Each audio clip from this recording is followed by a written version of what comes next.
With so many Star Wars stories out there, where do you even begin when you're given the chance to tell your own? That's exactly the feeling Massive Entertainment had when first tackling Star Wars Outlaws. Back then, it was just a small team working on ideas, so they decided to share their own personal connections to Star Wars, and quickly, a theme emerged. It wasn't the Rebels or the Empire or even the Jedi that spoke to the team the most. Instead, the scoundrel figures called out to them, and the team focused on the Han Solo archetype, aka the coolest guy in the galaxy, as creative director Julian Garrity puts it, and they started plotting. Eventually, their vision could be summed up with a single sentence: be a scoundrel in a galaxy of wonder and opportunity, and thus, Star Wars Outlaws was born.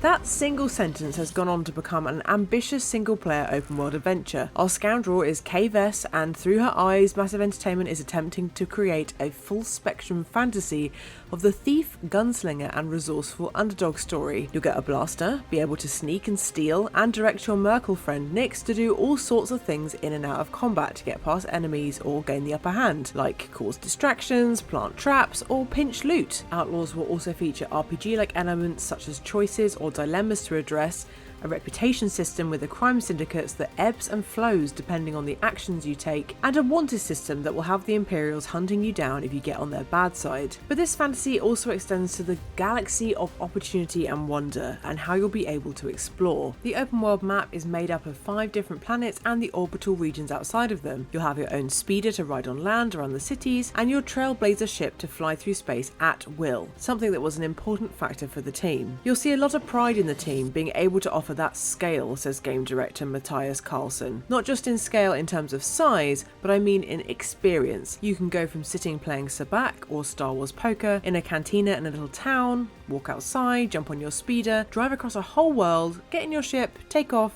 explore space, hyperdrive to a different one, and land again, all seamlessly. It's a fantasy fulfillment we're very proud of.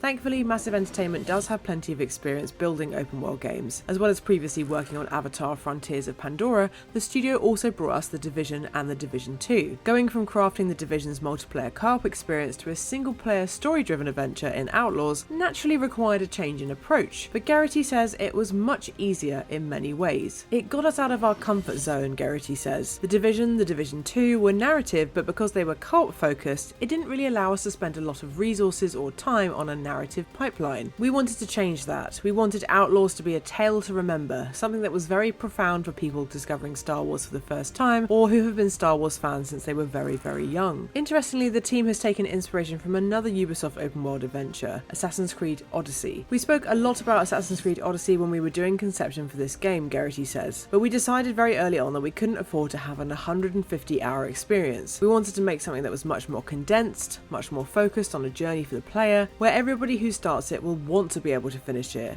compelled to finish it. And that's a lesson we apply to the production as well, to make something that has all the variety, the visual variety, the gameplay variety that we needed, but in a package that as parents we could finish. So a Star Wars adventure that offers freedom to fulfill a scoundrel fantasy but without endless checkpoints and side quests? Sounds great, doesn't it? We'll have to wait until August 30th to see if Star Wars Outlaws can deliver on the team's aim to capture the cinematic matinee experience of the original trilogy, but so far everything we've seen and played of the game lives up to expectations. Star Wars Outlaws launches on PS5, Xbox Series X and PC on August 30th.